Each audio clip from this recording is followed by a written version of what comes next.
বন্ধুরা, দুপুরে ভাত খেতে যেয়ে ভাতের ভিতর পেলাম পোকা। ভাবছি চাল আমরা ড্রামে রেখে খুব সুন্দর করে যেন এটাতে একটুও পোকা না হয় সেজন্য কিন্তু নিম পাতা, শুকনা মরিচ সব কিছু দিয়ে রাখি। তারপরও যখন পোকা হচ্ছে নিশ্চয়ই কোনো নতুন টেকনিক অবলম্বন করতে হবে।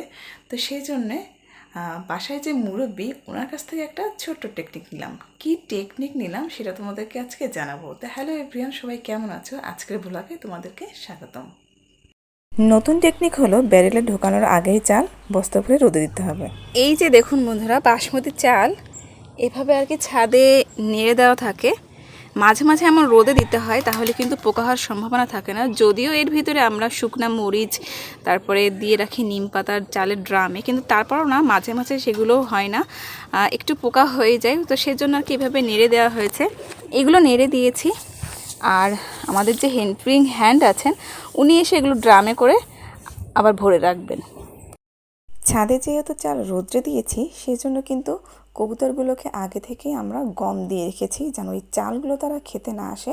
তাহলে কিন্তু গম তারা আর খেতে চাইবে না, কারণ এগুলো তাদের গম দিয়ে অভ্যস্ত করা হয়েছে। আর এখানে দেখুন আমাদের এত সুন্দর সুন্দর কবুতরগুলো, এরা খুবই ভালো, কারণ অন্যদের বাসায় কখনোই যায় না। আর এদিকে আমার শাশুড়ি বস্তা ভরে কী নিয়ে আসলো বলুন তো? কী নিয়ে আসলো? বস্তা ভরে কিন্তু অন্য কিছু নিয়ে আসেনি, চাল ডাল এসব কিছুই না। এই দেখুন মাছ নিয়ে এসছে, কারণ বাজার থেকে অনেক মাছ নিয়ে আসা হয়েছে। বাসায় একটা প্রোগ্রাম ছিল সেজন্য। তো এই মাছগুলো মানে কোটা বাছার কাজ চলছে। ওদিকে আমাদের হেল্পিং হ্যান্ড আর আমার শাশুড়ি দুইজন মিলেই কিন্তু কুটে দিচ্ছিলেন, আর আমি এদিকে কিছু মাছ ধুয়ে ফ্রিজ আপ করে রাখছিলাম। এখনও কিন্তু কোটা বাছার কাজ চলছেই। তো অনেক মানুষ হবে যেহেতু, সেজন্য মাছের পরিমাণটাও কিন্তু বেশি লাগবে। আর আমাদের বাউর থেকে এর আগে যে মাছগুলো আনা হয়েছিল সেগুলো অলমোস্ট শেষ হয়ে গেছে, যার কারণে কিন্তু আবার বাজার থেকে নিয়ে আসা হয়েছে। এখানে দেখুন মাছের তেল বের হয়েছে মাছ থেকে, অনেক ডিম হয়েছে। এগুলো দিয়ে আজ আমি আবার একটু রান্না করব। মাছের ডিম কিন্তু আমার ভীষণ পছন্দ। মাছের ডিমগুলো একটু ভাজি করব, আর মাছের তেল, মাছের মাথা দিয়েও কিন্তু একটা সবজি রান্না করে ফেলবো।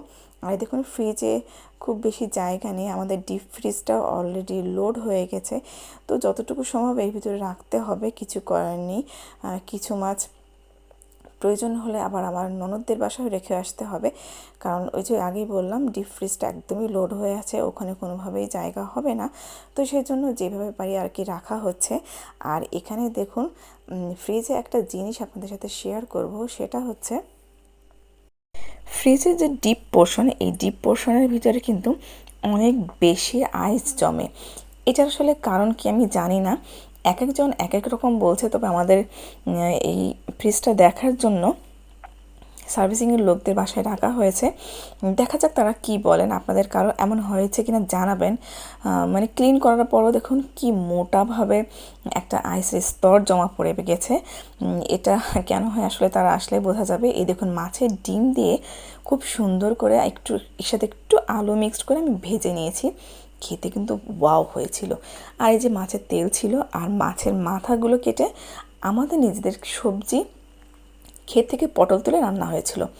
আর একটা জিনিস না দেখালেই নয়, সেটা হচ্ছে ছাদে বসেছিলাম বিকালে। আমি তো অনেক দূর থেকে এই ফুটেজটা আমি নিয়েছিলাম। জীবনের প্রয়োজনে মানুষ মানে কত কিছুই না করে, তাই না? এই নারিকেল গাছটা কিন্তু অনেক উঁচু, অনেক উঁচু। নারিকেল পারলে কিন্তু তার বিনিময়ে এদেরকে টাকা দেওয়া হবে। তাই দেখুন নারিকেল পাড়তে উঠেছে। আর এদিকে একটু আমাদের লাউ গাছগুলোও দেখছিলাম। আকাশ যত মন খারাপ করবে তত কিন্তু আমাদের জন্য ভালো, কেন জানো? কারণ আকাশ যত মন খারাপ করবে তত কিন্তু বৃষ্টি হবে। আর বৃষ্টিতে ভিজতে কার কার ভালো লাগে অবশ্যই আমাকে জানাবে। আমার ভীষণ ভালো লাগে। তবে ভালো লাগলে হবে না, সেই কবে কবে মানে কত বছর আগে যে ভিজেছি আমার মনে পড়ছে না। আর বৃষ্টি চলে আসছে দেখে কবুতরগুলো আমাদের ব্যাক সাইডে বোঝা যাচ্ছে কিনা আমি জানি না, কবুতরগুলো কিন্তু তার নিজ নিজ গন্তব্যে চলে যাওয়ার ব্যবস্থা করছে। তারাও বুঝতে পারছে বেশিক্ষণ আর এখানে থাকা যাবে না। তো যাই হোক, আজকের এই ভিডিওটা কিন্তু আমি এখানেই শেষ করব। আমার ভিডিওটা তোমাদের কাছে কেমন লাগে সেটা ভিডিওর কমেন্ট বক্সে কিন্তু অবশ্যই জানাতে হবে। তাতে কিন্তু আমি আরও বেশি বেশি উৎসাহিত হব, আর তোমাদের জন্য খুব সুন্দর সুন্দর কিউট কিউট ভিডিও নিয়ে আসবো। ততদিন পর্যন্ত তোমরা ভালো থাকবে আর নেক্সট ভ্লগের অপেক্ষায় থাকো। আল্লাহ হাফেজ।